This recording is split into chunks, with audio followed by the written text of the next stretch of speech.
If you, as a parent, want to understand more about what gets in the way of you being able to see your child clearly, then this video is for you.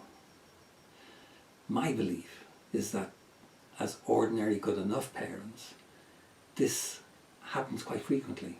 It's impossible to be human and not to missee other people from time to time, particularly when emotions run high or when we're in intense emotional contact with another human being. And of course that's often our children. So this is about the projecting beam, which is our term in the Lighthouse program for this particular way of misseeing a child. You may remember when we talked about how our minds is always trying to make sense of the world, trying to classify at very least into, am I safe with this person or this journey, or am I unsafe? The mind pushes towards classifying the world around us. You remember we talked about the scanning beam. Our scanning beam is there to keep an eye out for whether we are safe or whether our children will be safe. The illuminating beam we've talked about in great detail, but just to summarise, this is approaching the other person, your child, with a curious and wanting to know attitude, making the assumption that we're likely to get it wrong, so best to start off from a not knowing place and say, can't quite know what's going on for you, I've got a guess, I've got an idea, can I check it out with you? Please help me understand you. We call this the mentalizing stance, or in Lighthouse terms, it's the illuminating beam. Very much it's about wanting to know, being curious. How hard it is to stay curious when feelings run high, when we feel we're in the presence of someone or something familiar. The difficulty is sometimes what seems so real and so familiar can be coming from a memory or a previous experience that influences how we're seeing the current situation. I'm going to throw up this first image by the wonderful artist Madeleine Everett. She's done this series of images for us, specifically for the projecting beam. This first one shows two siblings, and in this instance the boy may be shouting at the girl. We're going to have a look in a moment at this example, which was given to us by one of the mothers that worked with us, but it's fully anonymised and not identifiable in any way, shape or form. And we think it will have relevance to many parents watching this video. So imagine a mum or a dad walking into a room and meeting this. What are they likely to feel? What might they feel towards this boy in this moment? Looks like he's cross and shouting at his sister. She's holding her ears. We don't know what went before. But what might be generated in terms of feelings? What might you feel walking in on this boy and girl?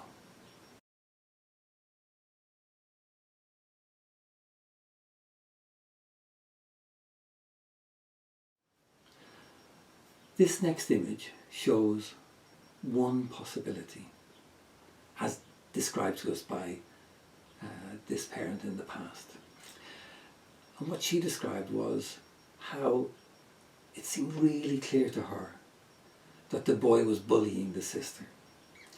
And she saw him almost like a demon, she said, a demon child. Madeleine has chosen to represent that here as a wolf.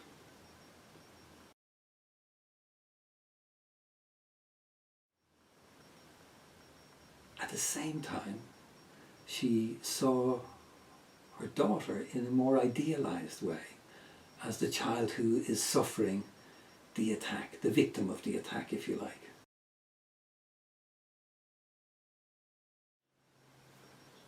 Let's go behind the image.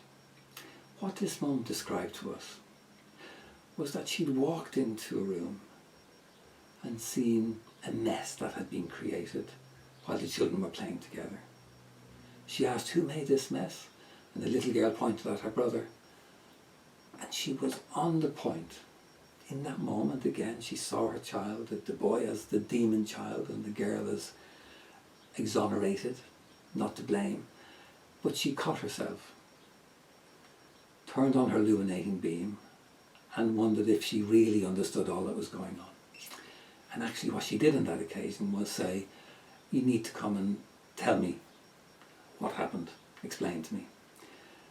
Otherwise you don't get your PlayStations or your tablets to play on. And eventually the children came, and it turned out it was the daughter that had made the mess. And she realised that she had managed to catch this projection of hers onto the situation that hid from her the real feelings of both children. And when we talked about her son, she was able to describe that she has got better at seeing the hurt, the rejection, the loneliness, his jealousy of his little sister who came along and appeared to him to have a better time of it. She was born at a time when there was better support around for her as a mum. And she now could see that behind his anger were feelings of being left out, being hurt, feeling rejected, or anxiety about being forgotten. And so she began to talk to him in those terms, as well as acknowledging his anger, to talk about those other feelings.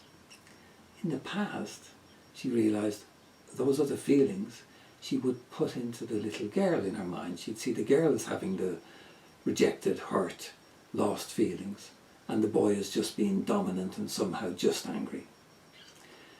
This shift back to being a mum who can turn on her illuminating beam, away from what we call the projecting beam, really helped her in her relationship with the children.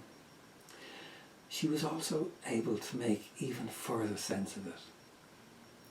And I'm going to move on to an image that is disturbing to look at, but I want us to stay with it just for a moment. This is the image, and I'd like you to maybe pause the video now and just look at it for a moment.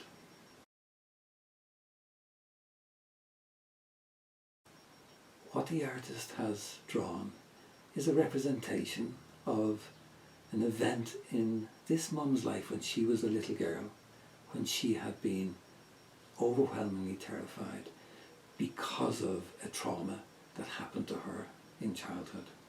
So we represent this with, I think you'll agree, a pretty scary wolf.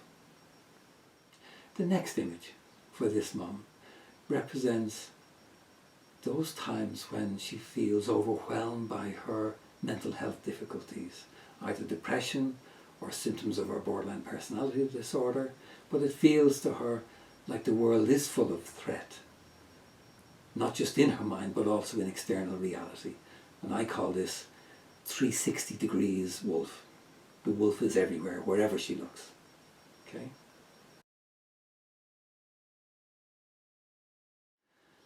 For this mum, this image represents getting control of and managing to keep what's happening in her internal mind world hidden from view, and being available to her children as a mum, but holding maybe those very depressed feelings, the complicated feelings that come with her difficulties, including feelings of worthlessness, but holding all them in somehow and trying to be available.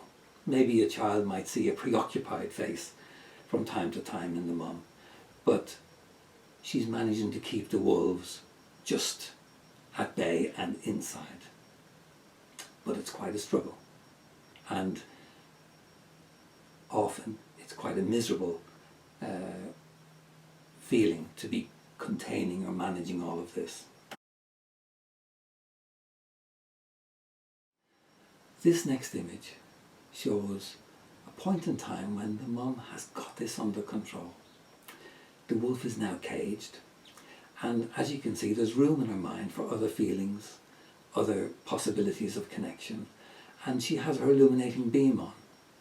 What we do notice though is that there's extra sensitivity to the red and black lines, which means that she's extra sensitive to picking up on anger, the red, and on fear in the black. We've just recently been talking about rooms in the mind.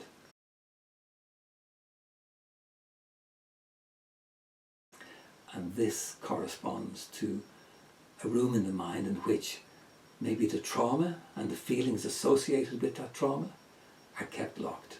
But it could be, for another parent, just a place where the anger is kept. But the room is locked, it's caged.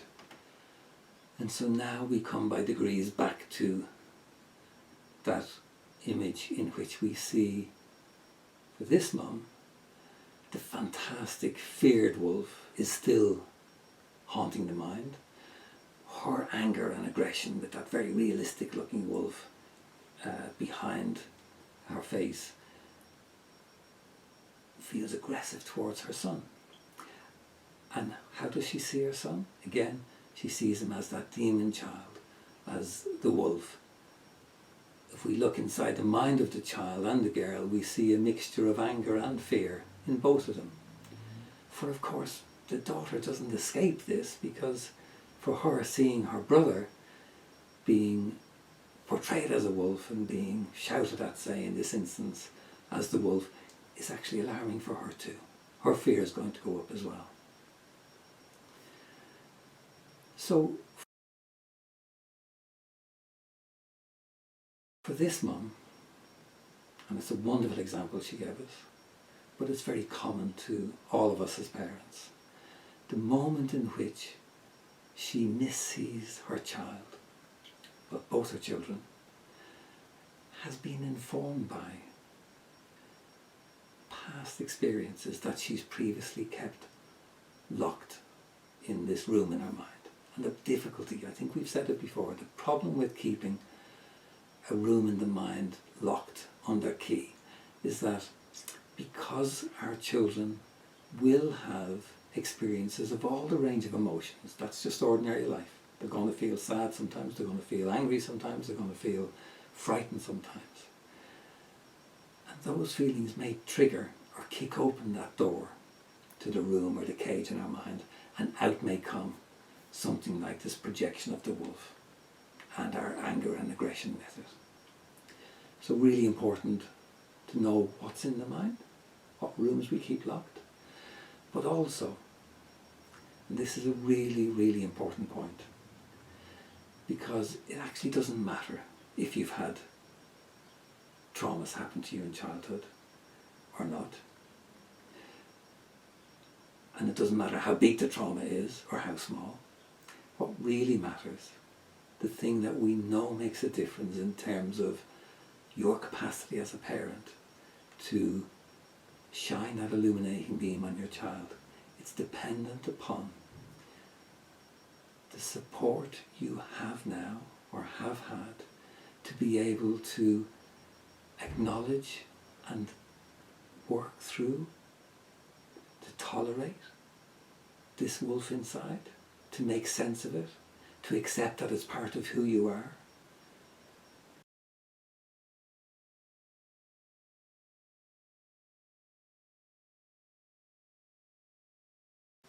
One phrase for it in these sets of images would be to say it's about welcoming the wolf part of you and the wolf experience and learning to live with it. And then the wolf lives uncaged in your mind, and you're on daily terms with it. You don't just get surprised by it when it leaps out, incited by an incident like this. you're actually familiar with this part of you. Okay.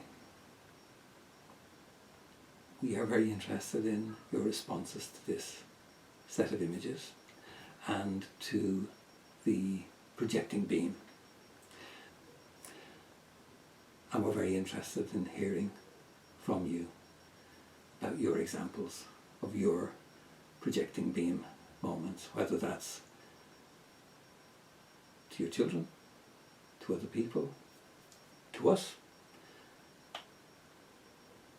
Look forward to hearing from you. Thank you.